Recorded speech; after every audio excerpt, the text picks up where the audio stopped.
Assalamualaikum warahmatullahi wabarakatuh. Nama saya Delia Umar Hasani dari kelas 12 IPA 1. Di sini saya akan mempresentasikan mengenai akuntansi perusahaan dagang, di mana ini merupakan salah satu mata pelajaran dari kelas 12 ekonomi. Untuk pengertiannya sendiri, perusahaan dagang adalah perusahaan yang dimana kegiatannya membeli, menyimpan, kemudian menjual barang tersebut, di mana dapat didefinisikan bahwa perusahaan dagang bukanlah perusahaan untuk produksi barang. Untuk berikutnya yaitu ada namanya ciri-ciri perusahaan dagang. Ciri-ciri dari perusahaan dagang ini yang pertama memperjualbelikan barang dagang, yang kedua adanya akun persediaan barang dagang, yang ketiga adanya perhitungan harga pokok penjualan, yang keempat laporan laba rugi dapat ditulis secara langsung ataupun bertahap, dan yang kelima, kegiatan pokoknya adalah membeli barang, pembayaran, menjual barang, dan penerimaan uang. Untuk yang berikutnya ada transaksi atau macam-macam transaksi perusahaan dagang. Yang pertama, pembelian barang dengan cara tunai ataupun kredit. Yang kedua, retur pembelian dan pengurangan harga. Yang ketiga, potongan pembelian. Yang keempat, beban angkut pembelian. Yang kelima, penjualan tunai kredit. Yang keenam, retur penjual dan pengurangan harga. Dan yang terakhir, potongan penjualan. Kemudian, akun yang dipergunakan untuk transaksi yang berhubungan dengan pembelian. Yang pertama, untuk pembelian, yaitu mencatat semua pembelian barang dagang. Yang kedua, retur pembelian dan pengurangan harga, mencatat semua transaksi retur pembelian dan pengurangan harga. Yang ketiga, potongan pembelian, untuk mencatat semua transaksi potongan pembelian. Dan yang keempat, beban angkut pembelian, yang mencatat semua transaksi pembayaran beban angkut pembelian. Selain akun yang berhubungan dengan pembelian, ada juga akun yang berhubungan untuk penjualan, atau yang disebut dengan akun yang dipergunakan untuk transaksi yang berhubungan dengan penjualan.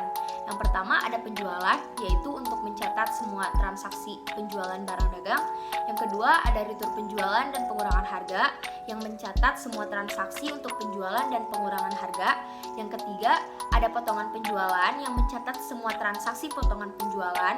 Dan yang terakhir ada beban angkut penjualan, yang fungsinya sama untuk mencatat semua transaksi beban angkut penjualan. Berikutnya ada syarat pembayaran.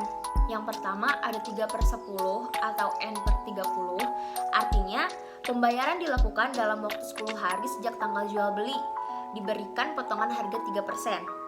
Apabila tidak memanfaatkannya, maka pembayaran selamat-lambatnya 30 hari sejak tanggal transaksi. Dan yang kedua ada EOM atau end of month, artinya harga neto faktur harus dibayar pada akhir bulan. Untuk yang berikutnya ada yang dinamakan syarat-syarat penyerahan barang, yang namanya adalah FOB shipping point. FOB ini singkatan dari free on board.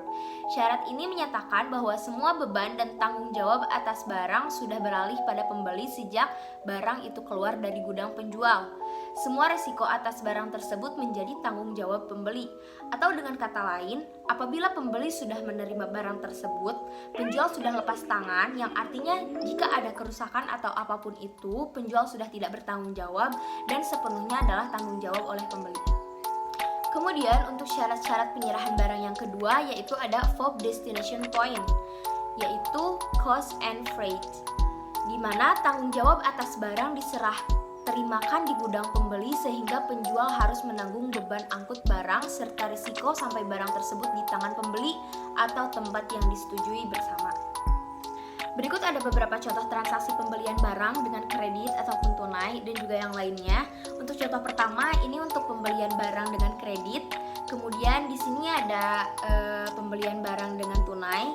Kemudian di sini ada contoh transaksi retur pembelian dan pengurangan harga. Ini contoh transaksi potongan pembelian dan juga ada contoh-contoh lainnya. Sekian presentasi yang dapat saya sampaikan, semoga bermanfaat untuk saya pribadi dan juga kita semua. Terima kasih untuk perhatiannya. Wassalamualaikum warahmatullahi wabarakatuh.